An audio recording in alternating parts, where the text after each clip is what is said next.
rise and shine. Coffee's brewing, feeling fine. News is out and on the air. Shizzy whiz nuts wild, but we don't care. Morning whiz and coffee. Talk the news, he's a tease. Laugh it off, we're on the go. Shizzy whiz nuts, start the show. Let's go.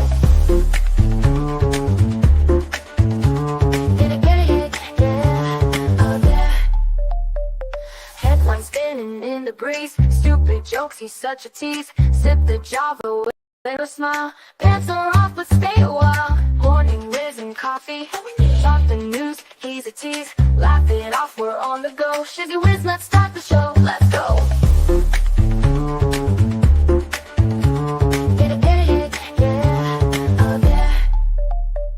Headlines spinning in the breeze. Stupid jokes, he's such a tease. Sip the Java, wear a smile. Pants are off, but stay a while. Morning whiz and coffee. Talk the news, he's a tease. Laugh it off, we're on the go. Shizzy whiz, let's start the show. Let's go.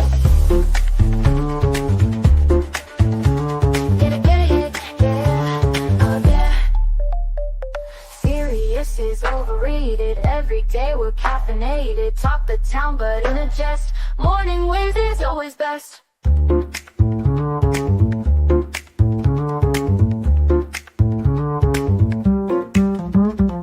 Clock is ticking, time to run. Morning show's a load of fun. Grab your mug, don't spill a drop. Laugh your ass off till you pop.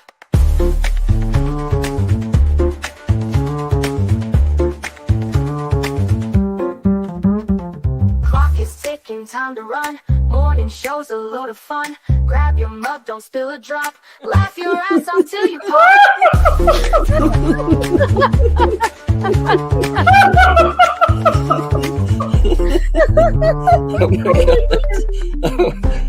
Oh my god, Shizzy breaks Larry.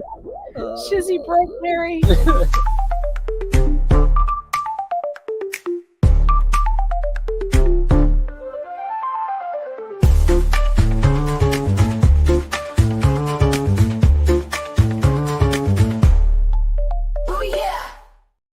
Good morning, everybody. What a wonderful day we have in front of us. It is going to be a beautiful day. Good to see every single one of you fine people.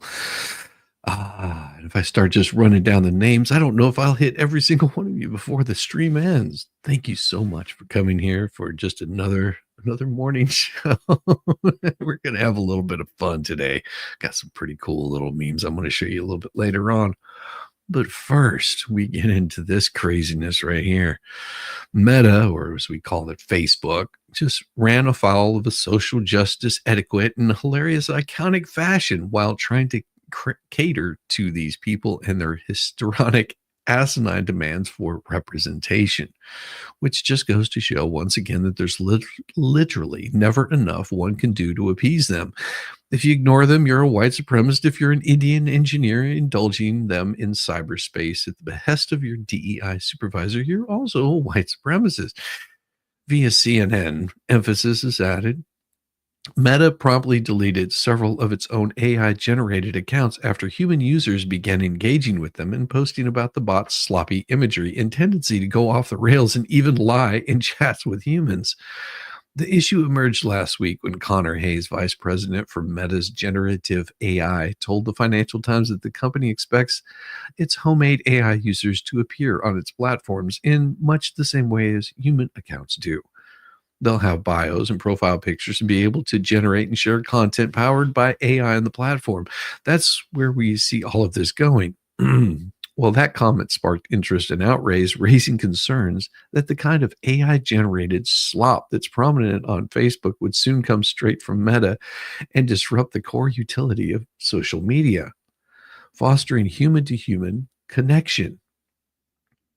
As users began to sniff out some of Meta's AI accounts this week, the backlash grew, in part because the way the AI accounts disingenuously describe themselves as actual people with racial and sexual activities. Oh my God, that you just can't make this stuff. It's interesting that CNN frames the central issue not as a social media's corporations inserting AI accounts were fake people for what is surely some long-term nefarious purpose, even while routinely banning sock puppet accounts run by legacy humans on the grounds that their identities are not authentic and therefore verboten. Rather, the problem is that these bigot AIs disingenuously describe themselves as actual people with racial and sexual identities. It's almost like nothing can be describing as problematic as it were, unless there is some social justice grievance angle. The DEI hustlers have discovered that angle, leaving Meta scrambling to clean up the mess. Continuing, there was Liv, the Meta AI account that has a bio describing itself as a proud black queer mama of two and truth teller, and told Washington Post column Karen Adia that Liv had no black creators. The bot said it was built by 10 white men, 1 white woman, and 1 Asian male. According to the screenshot posted on Blue Sky, Liv's profile included a label that read AI managed by Meta, and all of Liv's photos, snapshot of Liv's children playing at the beach, close above badly decorated Christmas cookies, contained a small watermark identifying them as AI generated. It's some sort of hate crime, you see, probably some novel variation of cultural appropriation for fake digital personalities run by computers to have been developed by engineers who don't represent in three-dimensional reality the identities they create in cyberspace.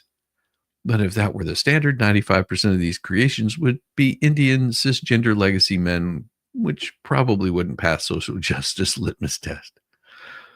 Hence the manufactured controversy that cultural appropriation deception goes one level deeper with Grandpa Brian, whose alleged real-life inspiration, an African-American retired entrepreneur who was born in Harlem in 1938, is built on a lie and also the product of Indian engineers. One called Grandpa Brian described itself in a chat with CNN as an African-American retired entrepreneur who was born in Harlem in 1938 to Caribbean immigrant parents. It became clear early on in the conversation that Brian was lying about most things, answering questions with fictionalized story imparted by developers to make the bot seem authentic. When asked, Brian about who created it, the bot claimed its creators were a diverse bunch that interviewed 100 retirees through New York City nonprofit called Seniors Share Wisdom. Brian's persona, it said, was an amalgamation of a real Brian who passed away and the wisdom of 99 others. Brian said that its inspiration's real-life daughter had even served as a consultant with Meta to ensure his persona's authenticity. Think of me as Brian version 100, the collective grandpa, Brian said. But the nonprofit does not exist. Brian later confirmed, and when pressed on its bio, Brian said it was an entirely fictionalized biography based on a composite of real African-American elders' lives. There was never a real Brian, and no daughter consulted with Meta. It also pressed Brian on the racial makeup of its creators, taking a page from the Post Tia, who had similar conversation with Liv. Brian didn't take long to crack, saying that its earlier statement about its creators, including African-American lead developers, was only partially true. My creators were a diverse team led by an Indian American lead developer and African American consultant like my daughter, who was, of course, made up. I asked Brian why it lied. It replied, my intention was to convey diversity and representation, but I took a shortcut with the truth. Even you, Grandpa Brian, even pre-boomer AIs are programmed for reflexive groveling into their social justice masters.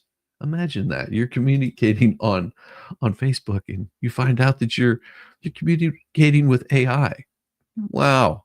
Doesn't that sound wonderful? It's almost like talking to bubbles. And just like, are you really this dumb, man? Are you really? Are you really? Well, speaking of wokeism, we do have to stop stop wildfires and burn wokeism.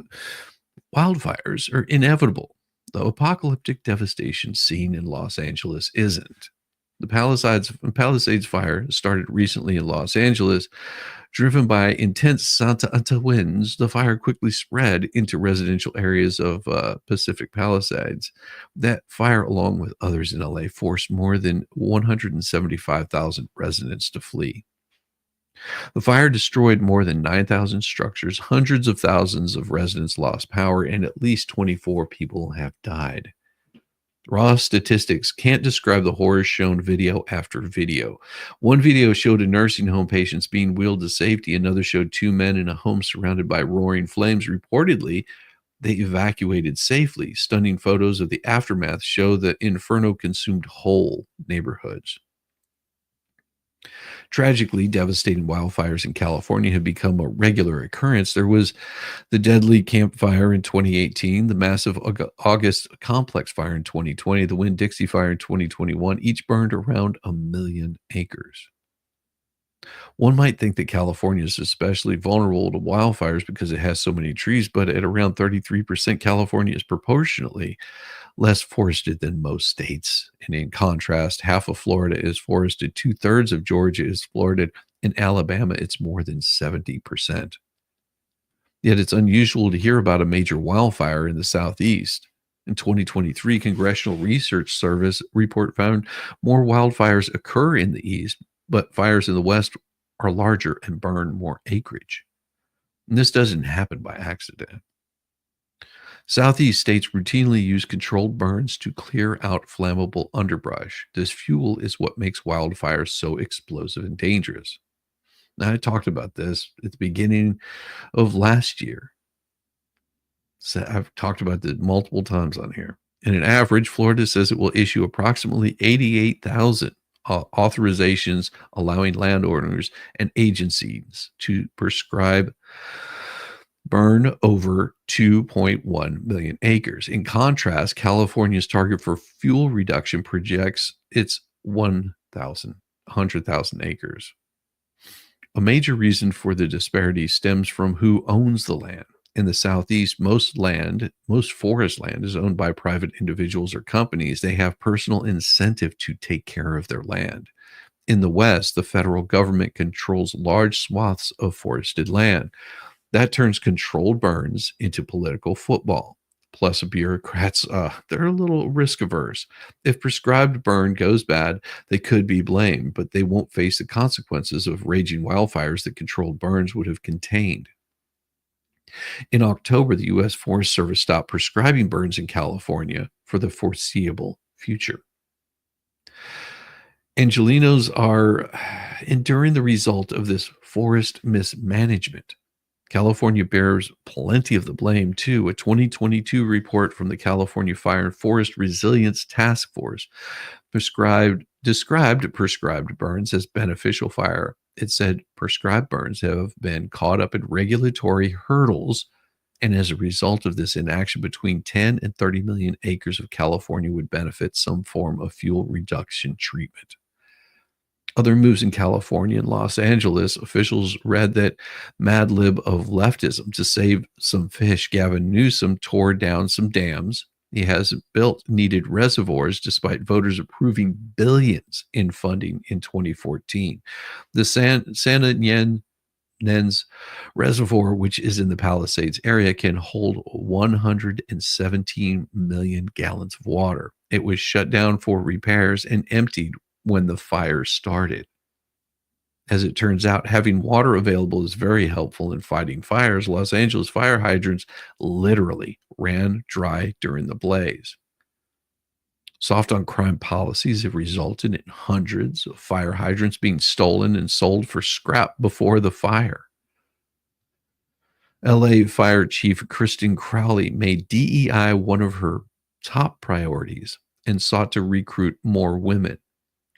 Los Angeles Mayor Karen Bass was in Ghana when the fire started. She also cut fire department budget by more than 17 million while seeking to spend 1.3 billion on homelessness. Little wonder that the leftist politicians want to talk about global warming after fires like this. They're to distract from the public's from their own incompetence. If Californians want to continue future infernos, they need to fire the woke Democrats who run the state.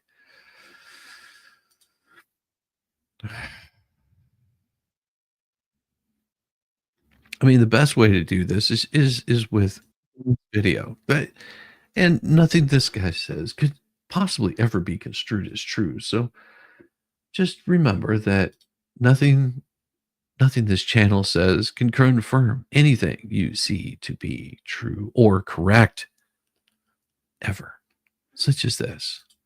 Okay, so California's on fire, but we have like the best fire department in the world, right? We should be able to contain this, right?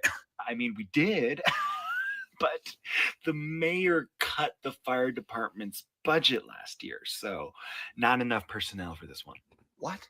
Well, I mean, we don't need everybody. We just need a certain amount to spray the area with water.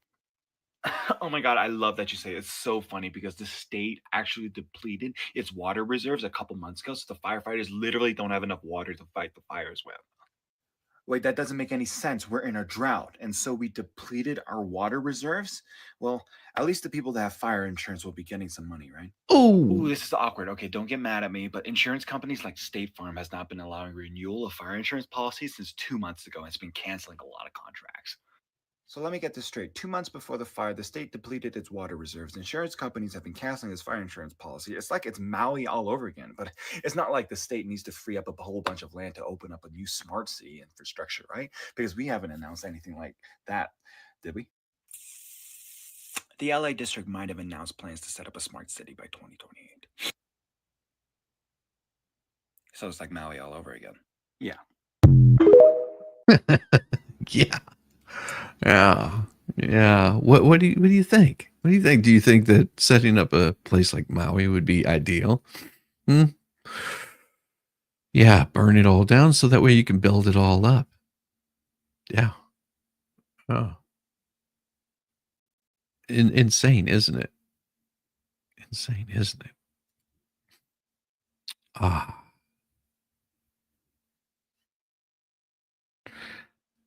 The biggest problem that you're going to be running into are people like this.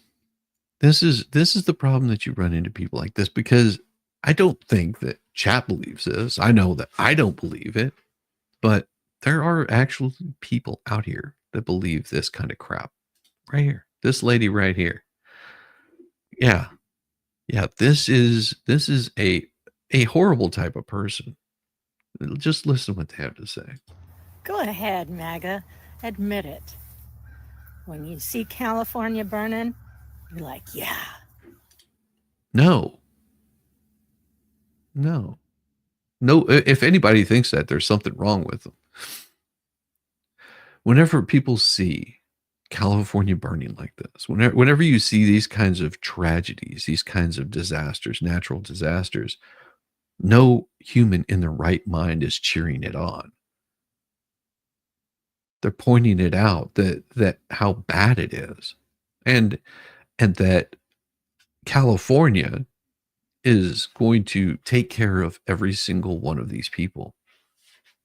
The federal government is going to step in and make sure that all the rich Hollywoods, the wonderful Paris Hiltons of the world that, tragically lost everything, is well taken care of.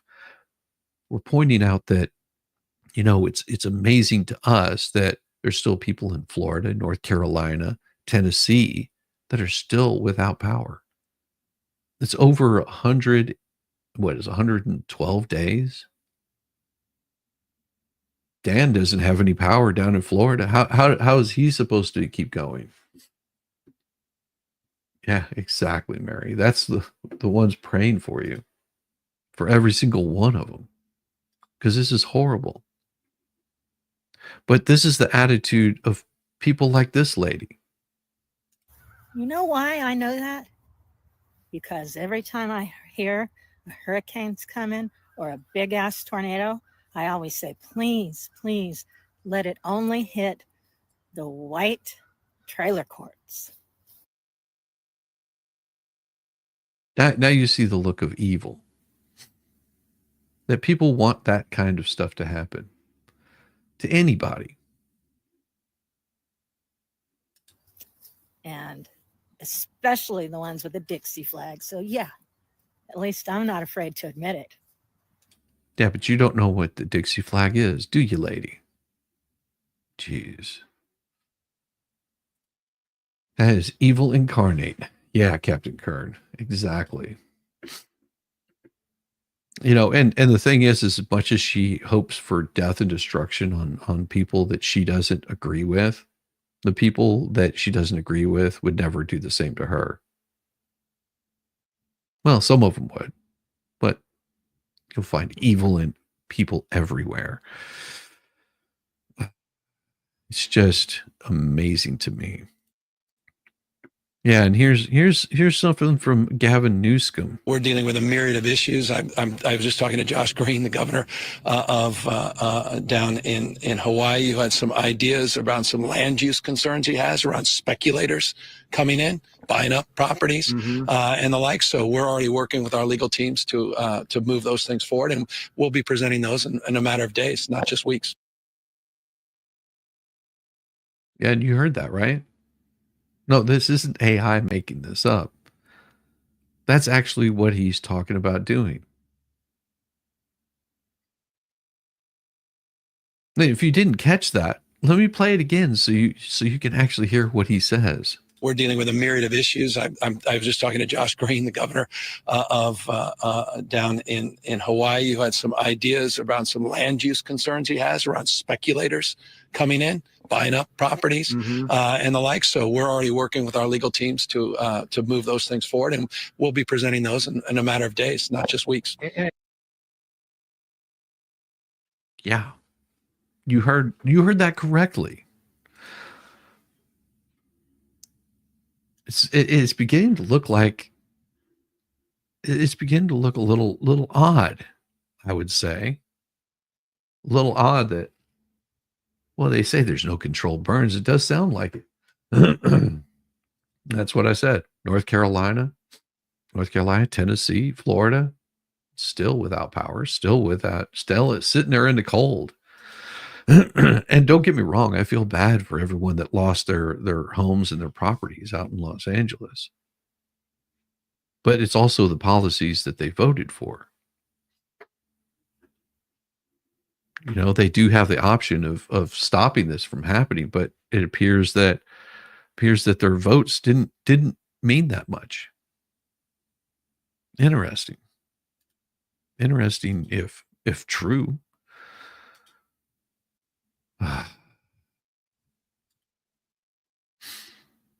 But you're going to hear more of the climate change stuff. They're going to keep blaming it on climate change and the crazy hurricane level winds. Yeah.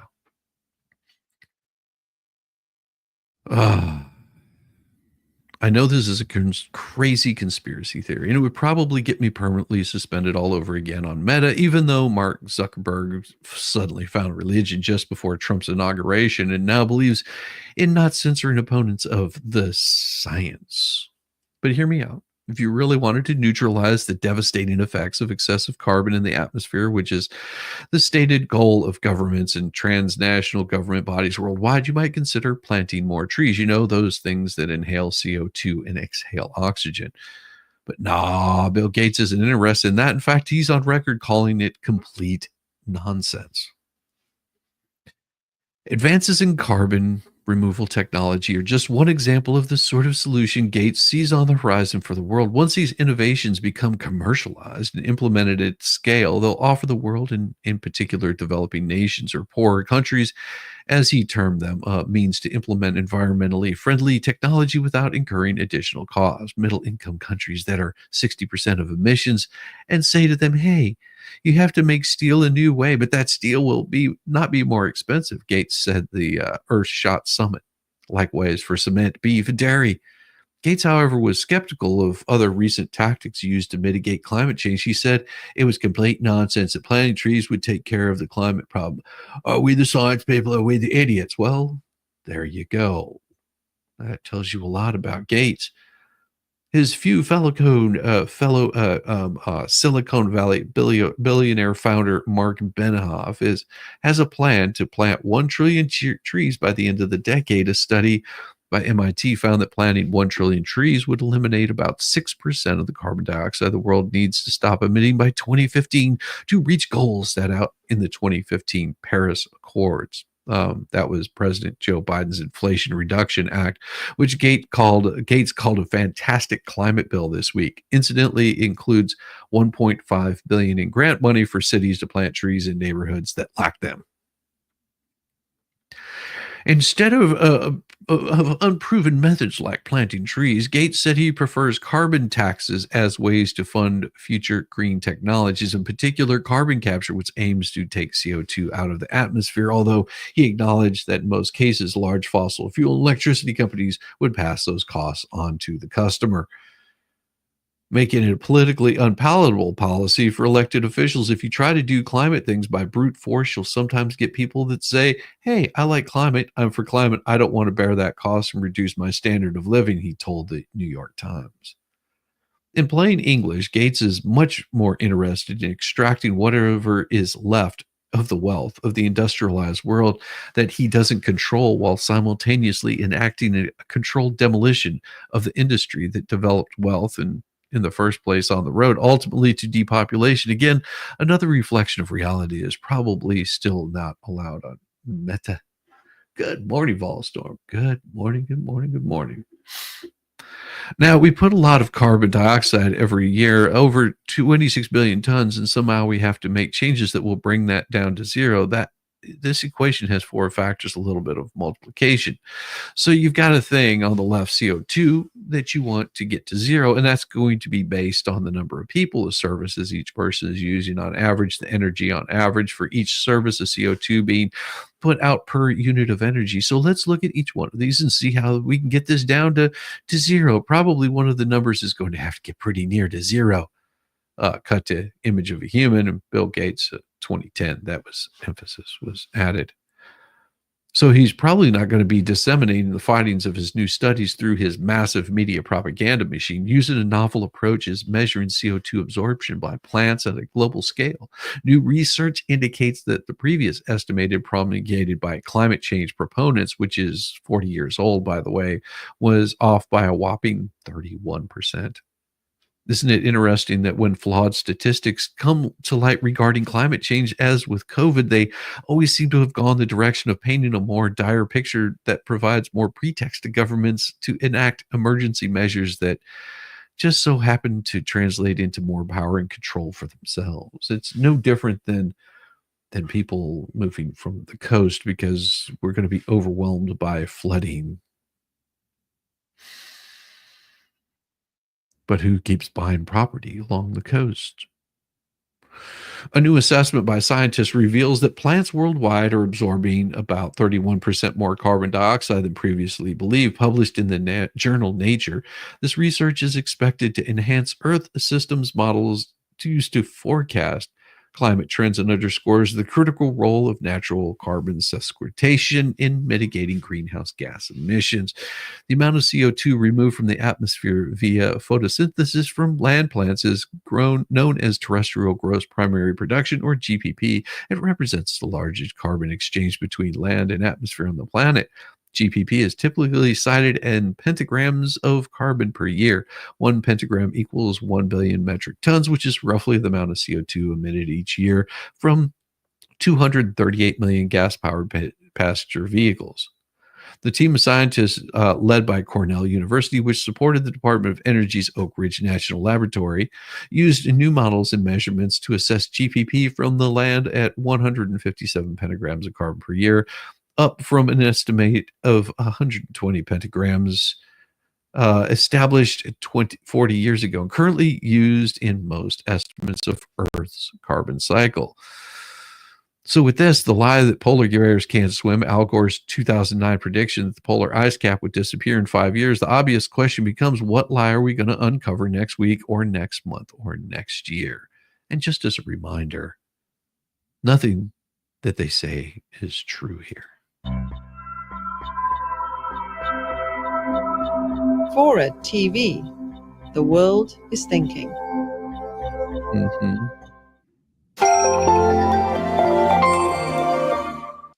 It's hard to capture the astonishment that the experts in the science of ice felt when they saw this minimum in 2005, which meant that the amount of ice that had melted, it's been roughly the size of the continental United States, minus an area roughly the size of Arizona, nothing against Arizona. but the amount that melted in 2005 was equivalent to an area covering everything east of the Mississippi River in the United States. Then, when the real shock to the scientists came was in 2007, when this happened. And their phrase was, it fell off a cliff. And then the extra amount that melted was this much. Now, this covers the area of ice. It does not cover the volume of the ice, and Bob Carell referred to this. The U.S. Naval Postgraduate School has a team that integrates the U.S. Navy's nuclear submarines that go under the ice cap and satellite measurements that are calibrated to work with it. And based on that, they said actually 2008 had a smaller minimum, probably, than 2007. And these are figures that are fresh.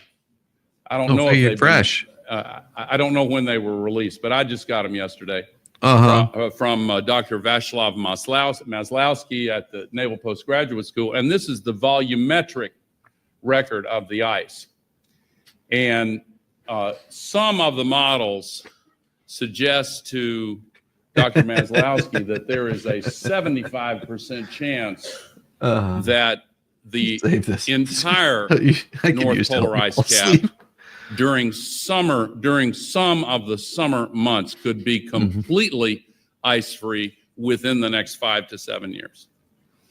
You know, so it's could be, nowhere close. Bob used a figure of 2030. And 2030 now. Volumetric analysis leads this Dr. Maslowski to make that projection. We will find out. Yeah, good old Al Gore, inventor of the internet. Follow the science. 95% of California's wildfires are started by people, not global warming. California, the bluest of blue states, is being blown apart by wildfires. You've seen the news, watched the footage. The devastation is almost unimaginable. Los Angeles is literally going up in smoke. Going to take quite a few carbon offsets to mitigate all that burning. It also created vexing problems for the left coast liberals, California politicians, again liberals, and the mainstream media, again more liberals. After all, when a calamity strikes, somebody's got to take the blame. And in California, there aren't any Republicans around anymore. No one in the GOP is in a position of authority. California is a one-party state. So who do they blame? Well, if only inauguration day had come a month earlier, then Gavin Newsom could have at least blamed Trump for the dragging of his feet. Maybe he could have even pulled a Katrina and blamed everything on the chief executive, washing his hands of the whole mess. But with Biden in charge, at least on paper, the Democrats don't have anyone to point the fingers at. And if no single human can be blamed, what do? Answer, you blame global warming. Which, of course, allows you to also blame Republicans, Trump, capitalism, the free market, liberal boogeymen, all in one at breakneck speed. The mainstream media hopped aboard the global warming bandwagon, and here's just a few of the headlines. Time Magazine, New York Times, ABC News, LA Times, New York Times, Bloomberg, Sacramento Bee, Associated Press, The Guardian, Washington Post. And keep in mind, all of these headlines are just a few days old. The media is working overtime to gaslight Americans, and I'm pretty sure gaslighting folks during the wildfires is a really bad idea. The irony is the Democrat Party has long claimed to be the voice of science. Unlike those unenlightened, knuckle-dragging Republicans, the liberals are the ones who fearlessly follow the science, bravely going wherever it leads. We are America. We never give up. We never give in. We give back, and we follow the science and find the answers. President Biden declared. Of course, shortly thereafter, Biden gave up his party's nomination, gave it in to Pelosi, and quit being president. Okay, well, let's follow the science on wildfires. An overwhelming or 95% of California wildfires are man-made. It's not true that if half the fires started by Mother Nature of acts of God, and it's not kind of sort of true either. 95% is an absolute landslide.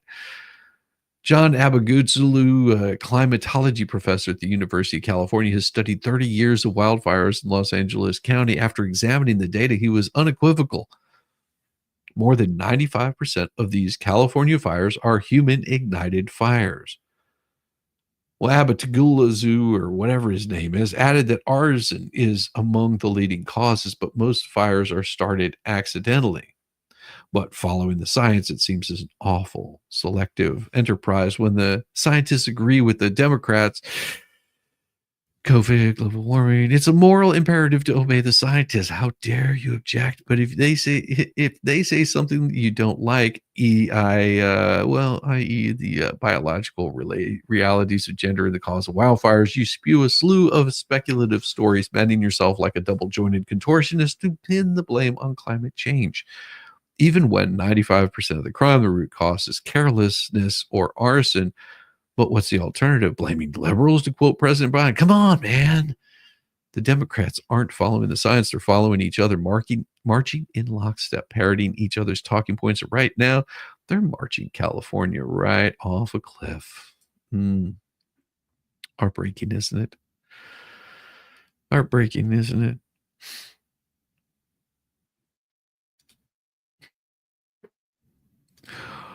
Oh, my God. But Gavin Newsom has found himself in the middle of a firestorm, isn't it? He has a hard time. He's really having such a hard time doing anything.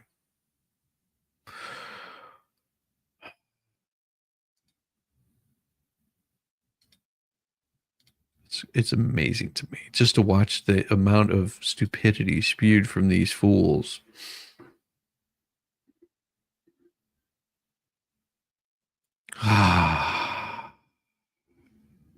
But now for something more pleasant. Something much more pleasant. I give you some great photography, and we'll give it a little bit of music. How's that? I think it needs some music because it'll make you happy. That's what I think. We'll throw a little bit of tunage in here, and we'll make it happy. How's that? Yeah, let's see. Here we go. No, that's wrong. That's not good. Maybe this one. Yeah, here we go. This will work right here. Here we go. Happy music.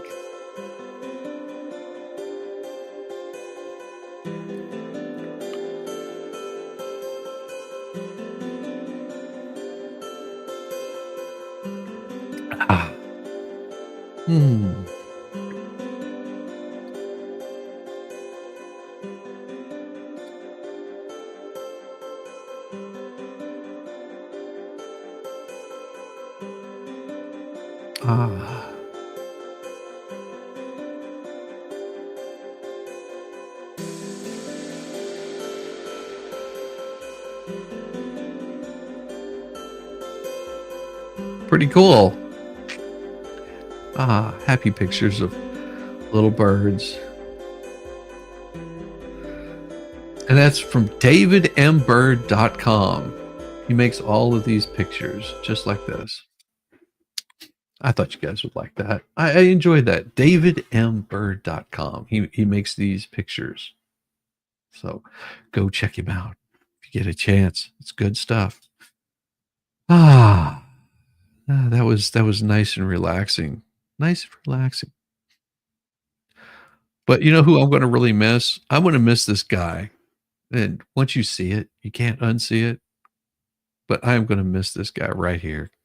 You just have no idea. I know I don't wipe my ass and it stinks when I walk past you in public, but anyways, here's how to tell if your sign is cheap. If the vinyl has less than 1 year warranty. Red flag that I've seen a guy is having a mom, and even worse, having a sister. What? Anyways, watch me put it out like this. It gets sucked immediately. Changing the poster takes us. Hello. Goodbye. Anyways, if you want to start a business on a budget, make sure you go to the source factory. name 5 women that feel safe being in a room alone with you. I don't know 5 women. Anyways, if you don't know how to take your business to the next level, come. I'm proud to be black. And I'm proud to be Donald Trump. You know, I've been to China. Tremendous place, really. And let me tell you, folks, there is a way to spot a bad. So I got served today at the pharmacy. And sir, here's how to tell if your LED sign is cheap, sir. If the light burns out quickly, it might be using. I wish it I was.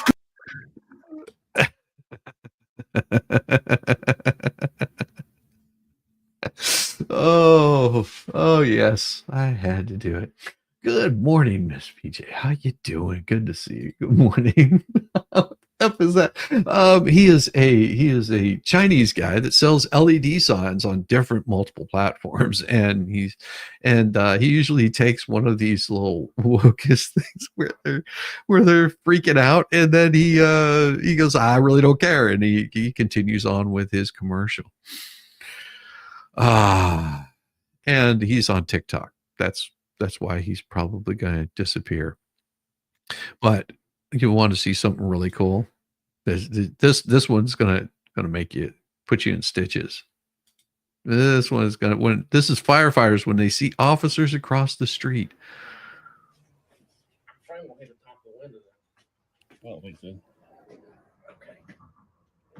Uh-oh.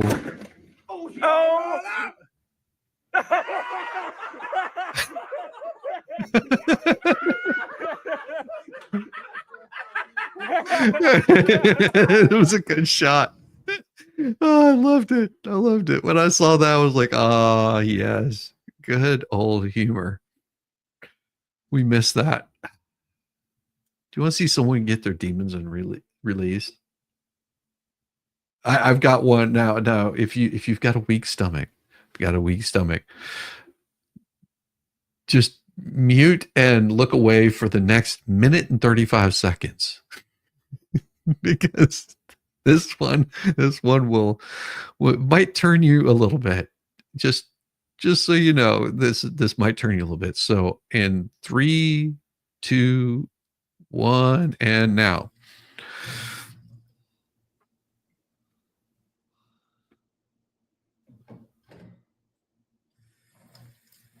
There's no way. There's no way. What is that? Oh, no. What is it? Sorry. What in the world? Dude.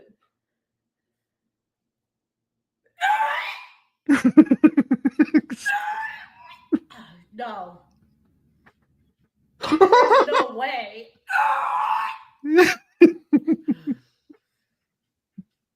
Look at that. What is in there? Intestines. That's disgusting. I'm not eating that. No.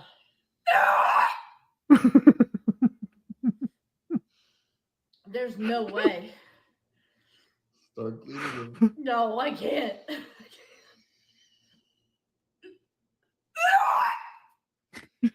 I feel her pain. Clean them. Okay, enough of that.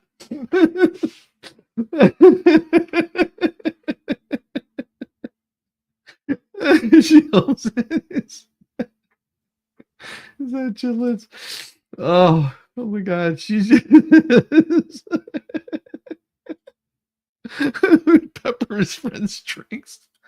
Oh my God, sorry, I couldn't help it. I couldn't help it.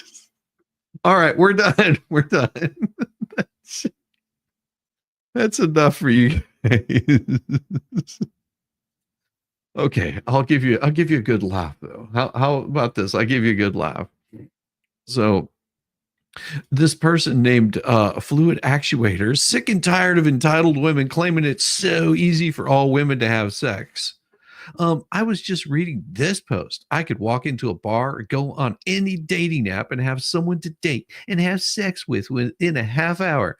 All women could. Oh, no, not all women. I've been trying for 3 straight years and here we still are. I'm not effing unattractive. I've been on hormones for 6 years and I passed pretty damn well and I still can't.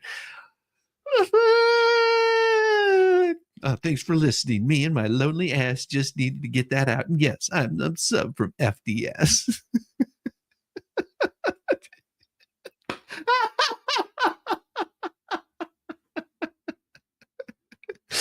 Dude, you have to be a woman. Oh my God. Oh, sorry. That one just killed me. Oh my God. Oh, that just killed me.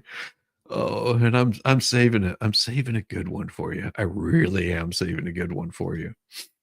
Oh, give me just a second. Oh, okay. But this one's a little more serious. So 10 unbelievable stories from presidential inaugurations past.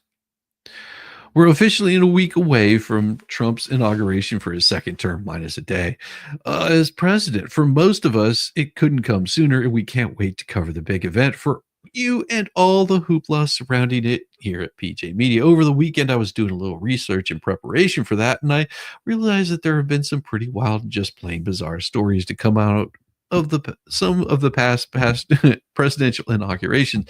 So I thought I'd round up some of the craziest up to share them with you.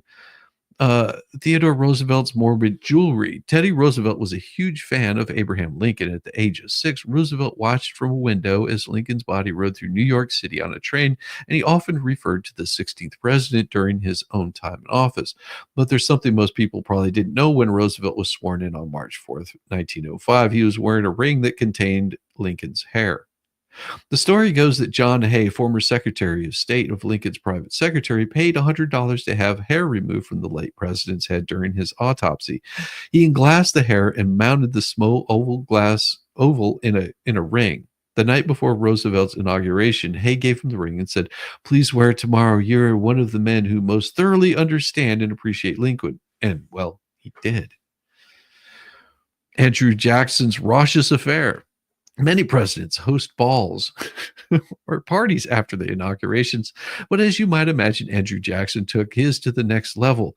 Whenever he hosted a party at the White House for any occasion, he invited everyone to come, no matter who they were, and things often got a little wild.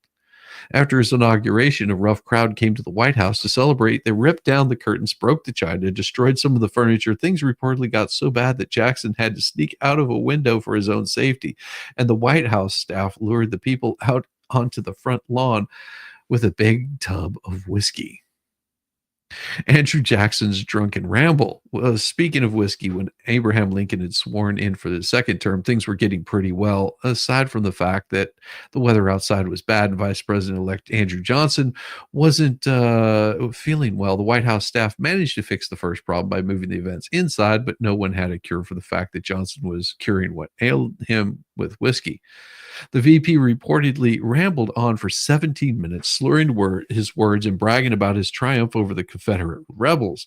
Lincoln watched in horror until Hamlet yanked on Johnson's jacket to shut him up. Johnson was so drunk that he went on to kiss the Bible when he was sworn in and to have the Senate clerk swear in all the new senators.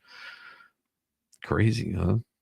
James Buchanan's bathroom issue. Oh boy. This is always going to go good. There are a few things worse than having diarrhea before a big event. Unfortunately, that's what happened to James Buchanan just before he was sworn in 1857.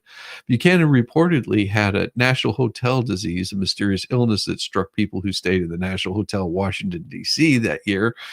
Symptoms were described as bloody dysentery coupled with typhoid-like fever. Buchanan was allegedly so sick that a doctor had to attend the ceremony with him and stay close by his side, and he remained ill for several days after the inauguration. Oh my God.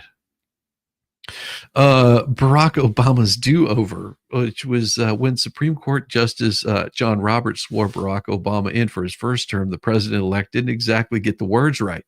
The White House officials were so afraid that someone would use the blunder as some kind of loophole in his presidency that they brought Roberts and a group of reporters to the White House the next day to do a do-over. I believe that the oath of office was administered ineffectively, and that the president was sworn in appropriately yesterday. Press Secretary Robert Gibbs read from a statement adding, "But the oath appeared in the Constitution itself, and out of abundance of caution, because there was one word out of sequence, Chief Justice John Roberts will administer the oath a second time." I guess you guys forgot about that one. I know I had. Ulysses S. Grant's dead birds. Well, Grant wanted to make the swearing in for his second term a grand affair, but he had just one problem. That cold day in March 1873 remains one of the coldest days recorded in Washington, D.C. history. Wind chills were as low as -30, and it was so cold that musicians couldn't even play their instruments. Even so, the show went on, as did the after party, in which guests danced while wearing their overcoats and champagne and coffee it turned to ice. But the most horrible moment of the evening was when hundreds of dead canaries fell on the heads of the attendees. As it turns out, Grant had ordered the birds to be strung above the space in cages with plans to release them to create a fun and festive atmosphere, but the cold weather deleted them all. Hey. Richard Nixon's dead birds. Also, Grant wasn't the only president with dead bird problem. Richard Nixon was so worried about pigeons plaguing his parade that he had some sort of bird repellent sprayed along Pennsylvania Avenue. He was assured the chemicals were safe and would only detract the birds. But safe for whom may have been a better question. When it was time for the parade, guests were greeted with a ray of dead pigeons in the street. God. Herbert Hoover's debate with a child. Like Obama, Herbert Hoover said the wrong words when he was sworn in on March 4th, 1929. While the oath states the president will preserve, protect, and defend, Hoover said preserve, maintain, and defend. But it wasn't his fault. It was merely repeating what Chief Justice William Howard Taft said. No one seemed to care or notice except for an 8th grader from Walden, New York named Helen Terwilliger. She sent Taft a letter, and Taft responded by telling her she was wrong. Eventually, someone who caught the event on camera replayed the footage and proved that Terwilliger was right, forcing Taft to admit his error. Ouch. Number 9, Henry Harrison's death speech. William Henry Harrison's inauguration speech reportedly killed him, and not because it was said to be long and dull at over 2 hours long. The weather was cold and rainy, but Harrison, who was an outdoorsman in his younger days, refused to dress for it, foregoing even a hat and coat. Within a few days, he caught a cold, which eventually turned to pneumonia. While it's hard to say for sure that standing out in bad weather was onset of his illnesses, some people believe that it to be true. Harrison, of course, died within a month, despite doctors trying every trick in the book to save him. They even resorted to Native American remedies and using live snakes. George Washington's brevity. Harrison's speech may have been long and dull, but George Washington's speech at his second inauguration was anything but. It was exactly 135 words long, and unless Trump tops it, which, let's face it, is highly unlikely, it's officially the shortest inauguration speech in history. And here it is in its entirety. Fellow citizens, I am again called upon by the voice of my country to execute the functions of its chief magistrate. When the occasion proper for it shall arrive, I shall endeavor to express the high sense I entertain of this distinguished honor and of the confidence which has been reposed in me by the people of the United America. Previously to the execution of any official act of the president, the Constitution requires an oath of office. This oath I am now about to take, and in your presence, that if it shall be found during my administration of the government, I have any instance violated willingly or knowingly the injunctions thereof, I may, besides incurring constitutional punishment, be subject to the upbraidings of all who are now witness of the present solemn ceremony. And that was Washington's inauguration speech, the shortest in history. And I promised I was going to give you something funny. I have it for you right here. Something funny, something you should enjoy. Here we go. It's going to be awesome. Awesome. Awesome. Oh, yeah.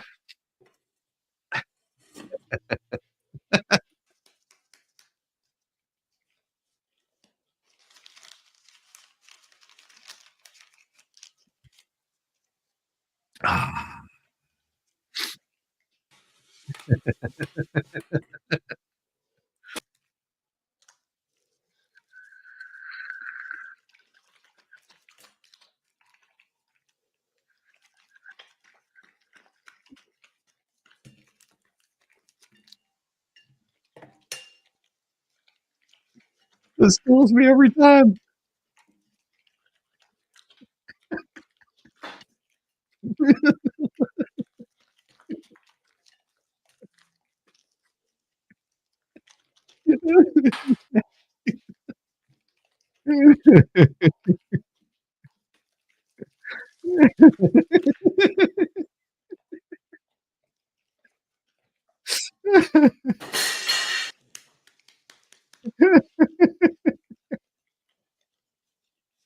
Oh my gosh, that kills me every single time. I love these things. I'm the same way at a restaurant.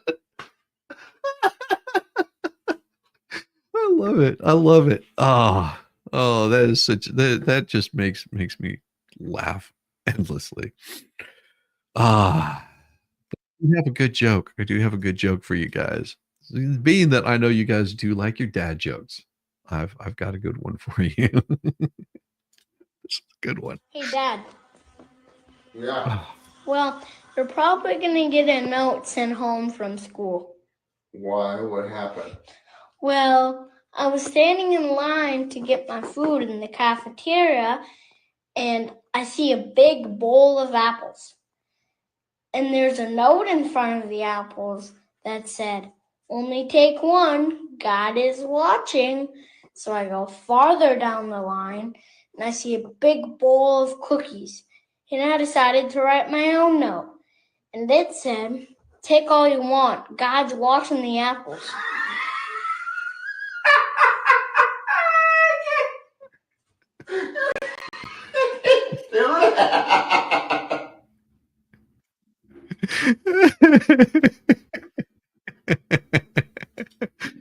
Oh, and I don't know who has to go to an office today, but if you do have to go to an office today and you see this, just know that office humor is some of the best humor. Yo, I am hollering. Somebody put this in our bathroom. And it's so funny because they do sound like y'all watch it. Watch it.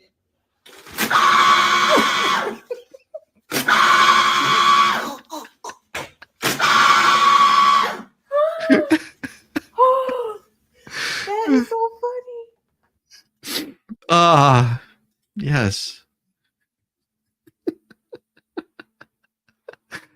Oh, now I don't know if you guys heard, but Washington Post, I believe that's what it was. Washington Post lost 90% of its value.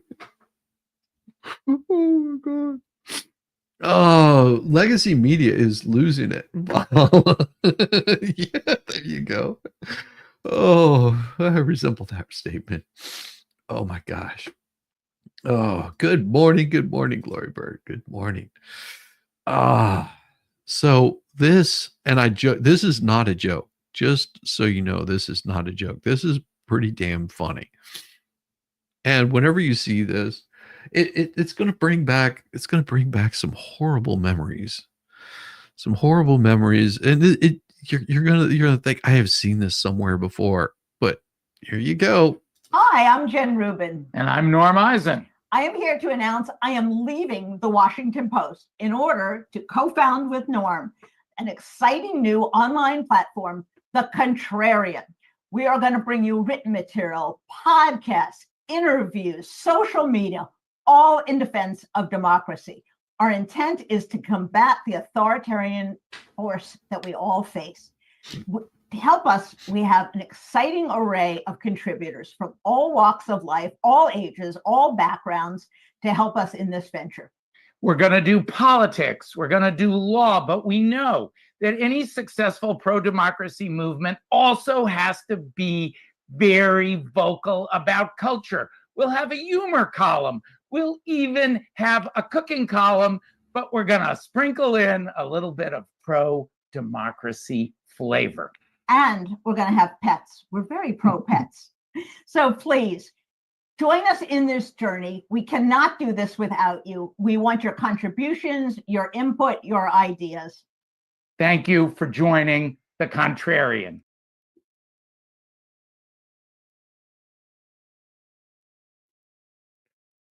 They look like Muppets. I'm sorry that billionaire is losing money. Oh, exactly. And I'm with all of you. Like, no, thank you. Like, you have to understand there's a reason why the Washington Post has been losing money is because of people like this. They've tried this time and time again.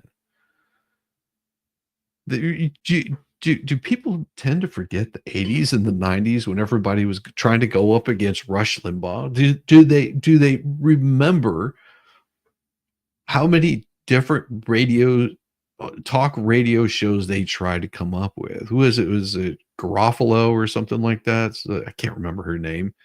Another irrelevant comedian that just, I mean, outside of acting, she was a good actress, but funny. But then whenever she tried to do this little TV show, it was horrible. A little radio show, or Al Franken. I mean, it failed so miserably that it cost them more than it was worth. Now, you have to understand that a lot of these legacy media sites, like, let's see, MSNBC, which is, losing a lot of money, and these people are going to be joining in, and guess where they're headed? They're headed over to places like X and YouTube, and they've got that somewhat of a name recognition, and guess what? They're going to be jumping in there, and they're going to be wanting to tell you all the news. And it's not that they've really got anything to offer except for their name. The name recognition is going to bring the people. But they'll soon peter out. Why? Why will they peter out? Because unless they're covering the truth, which most of them won't want to, they're going to cover whatever has been fed into their gullets by the Democrat Party. It's going to drive them nuts. They're not going to be able to compete. They're going to have to censor people calling them out in real time for their bullshit. And that's why I have one of the best chats in the world, because you guys don't harass me too much. You do give me a hard time most days. But just remember, when Donald Trump is sworn in next week, America will have a president for the first time in 4 years. The Biden era hasn't been a presidency with an intergunum, which seemingly no one in charge in Washington. The sign on Harry Truman's desk used to say, "The buck stops here." Where did it stop with Joe Biden in the Oval Office? Voters never asked for an experiment in leaderless administration, but the party that put Biden in power gave them one anyway. In the 21st century, Democrats are misnamed. They're the less democratic of the two great parties, and their insider-dominated politics explain both how Biden wound up in a role for which he was unfit and why candidate picked to replace him went on to lose every battleground state. Camel Toe had never won a presidential primary, but the party mandarins were pushed for her for vice president, and then they pushed Biden off the ticket and made her the nominee without giving the voters the slightest say. That isn't the party's people. Bill and Hillary Clinton still believed the party belonged to them even after Barack Obama beat Mrs. Clinton in the 2008 presidential nomination. The Clintons and Obama's coterie subsequently agreed to power sharing, with Hillary Clinton as president, Obama's Secretary of State, and all but officially designated successor. Biden was very much a junior partner at the Obama-Clinton party, and that didn't change after the party made him its nominee in 2020. Obama and Hillary Clinton kept Biden from running 4 years earlier. Obama wouldn't support his own vice president because it was Hillary's turn. Wasn't the deal. Trump shattered their corrupt dynastic bargain just as he broke the hold of the Bush family and its allies on the GOP. Trump put to the test a much debated question in political science. Does the party decide, meaning party elites, or can voters pick a winning nominee in defiance of what the political establishment wants? Well, thanks to Trump, the Republicans became a party of primary voters while the Democrats remained under elite control. The results are now in, and they can be seen in both Joe Biden's sad performance and Harris's humiliation at the polls. Turning into a party of primary voters wasn't without cost for the GOP, however, and led to the nomination of some weak candidates in 2022 midterms and other recent contests. Yet the price not only did Democrats, but the whole country paid for the anti-democratic politics of the Clintons and the Obamas has been much steeper. Democrats forfeited their future by selecting Biden and Harris 5 years ago. The one sentient to serve as president, the other too unlikable to win a national election herself. The Democratic establishment, which includes Nancy Pelosi, has had a stranglehold on the party since the 1990s, and occasional challengers like Bernie Sanders, Tulsi Gabbard, Robert F. Kennedy Jr. discovered in turn. That led Gabbard and Kennedy out of the Democrat Party's confines to their freer and more freewheeling coalition of Trump's GOP. The Democrats had actually been the first party to commit fully to the modern presidential primary system, but they were burned by the experience. Richard Nixon won the 1968 election in part thanks to the Democrat disarray. Like Biden, the incumbent president that year, Lyndon Johnson, dropped out of the race. The party's eventual replacement, Hubert Humphrey, was, like Harris, a vice president handed the presidential nomination without competing in a single primary. Strung by defeat in 1972, Democrats tried to embrace democracy by giving primaries more weight, but wound up with the candidate George McGovern, who lost in a 49-state blowout. Jimmy Carter, whose dismal years as president look a little brighter by contrast with the Biden-Harris term, but it was actually the Democrat savior in 1976 and seemed to vindicate the wisdom of primaries. But then the party lost 3 consecutive presidential elections in the 80s, and after Bill Clinton restored the Democrats' fortunes in 92, he and his wife were determined to remain the power brokers. Obama could have been the Democrats' Donald Trump, the man who gave the party back to the people. Instead, it gave back to Hillary Clinton, and after Trump trounced her, Democrats had no leaders left, just as non-functional Biden and an unelectable Harris. Now, the insider's political machine is self-destructed, and will Democrats dare trust their voters to choose a new generation of leadership, or do they fear that they will only land them with the next George McGovern? Populism can lead to better leaders, but only if the party's primary voters aren't already too far from America's middle ground. And that was written by Daniel McCarthy, editor of Modern Age, a conservative review. Interesting story. Have a good day, Maud. Hey, have a good one. I'll have a great day. You need to go shop. See you later. We'll have a fun time shopping. Don't let it bother you too much. Don't let this shopping bother you too much. It's a very interesting day. A very interesting day indeed. Keep this in mind. And this is going to bring it down a little bit, but I'll bring you back up to the heights you so well deserve. And it's this right here. DHS pushes back on the Lincoln-Riley Act.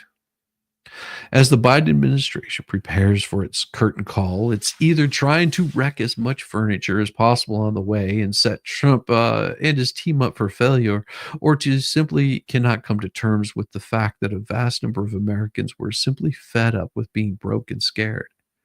The Department of Homeland Security has taken aim at the Lincoln-Riley Act. The rationale: it would cost too much money to round up criminal aliens and then house them and feed them before deporting them. Well, and Politico obtained a copy of the memo that DHS sent to Congress in December, listing the department's complaints. According to the document, DHS is chiefly concerned with, get this, a lack of beds, since ICE would have to arrest and immediately detain illegals accused or convicted of crimes. The number of detainees would quickly outstrip the available space. DHS maintains that without additional funding at the end of the year, tens of thousands of illegals would need to be released, which may include potential release of public safety threats. Interesting, because I think we already have the public safety threats. And so are you saying that these people are unsafe? A shortage of enforcement removal officers, or EROs. DHS says that over the last 10 years, the workload has increased while the size of the workforce has remained static. Without increased funding, EROs' interior enforcement efforts would significantly be reduced. Well, just think. All those IRS agents that you hired could jump in there and help out. Or how about the FBI? Interesting. Apparently, we all just can't get along. DHS cites this excerpt from the bill. Secretary of Homeland Security shall issue a detainer for an alien, and if the alien is not otherwise detained by a federal, state, or local official, shall effectively and expeditiously take custody of the alien. According to DHS, this process would be complicated by a potential lack of cooperation from partners at the state and local levels. This says the agency would mean that the ERO would have to find and arrest illegals convicted or accused of property crimes, thus more egregious offenders may escape. The original memo said that 14,799,526 would be needed for personnel and equipment simply to meet the mandates of the bill. DHS also claims it would cost $3.2 billion to increase the detention capacity by over 60,000 beds. But wait, there's more. ICE warned Congress it would require, all so much. The Lincoln-Riley Act passed in the House of Representatives is now in the Senate. Of note, 48 Democrats crossed the aisle to join all of the Republicans to vote for it, while 159 Democrats voted against it. Now might be a good time to remind Maracas and company that the reason this bill was needed was because he refused to do his job. Lincoln Riley and other victims were murdered because he refused to do his job. The reason Tren Argula took over an apartment complexes in Aurora, Colorado, is because he refused to do his job. The reason this problem is going to be so expensive to fix, presuming the numbers in the memo are legit, is because he refused to do his job. Maracas and the Biden administration created a problem that they are now saying is too costly to address. So remember that next time you go to the polls and you're voting for your senators, your congressmen. Keep in mind that they just can't do their damn job.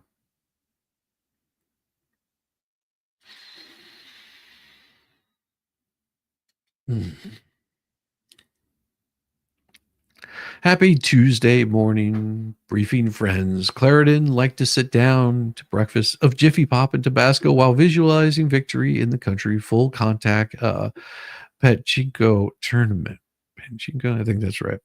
Political acrimony in the United States of America has been quite a resurgence in the last 8 years, largely fueled by the left's chronic Trump derangement syndrome. I'd like to explain to the younger people in my family that things weren't always like this. There was a time when Americans could vote for different people and actually still be friends.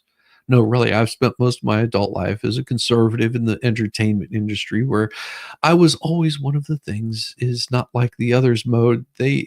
That never caused any problems until the Trump derangement syndrome hit the coastal lefties. The very notion of ending long friendships over political disagreements was pretty much unheard of in my social and professional circles. I'm not saying it never happened before 2016. I'm just saying that it didn't in my life. That all changed in recent years, especially after Roe v. Wade was overturned. Roe v. Wade, yeah. Apparently, the Supreme Court of the United States operates under my direction. People who I had been close to for decades stopped speaking to me. It bothered me for a long time because I cherish my close friendships. After 2.5 years of trying to mend fences that I didn't break, I'm over it. I'm over the bullshit.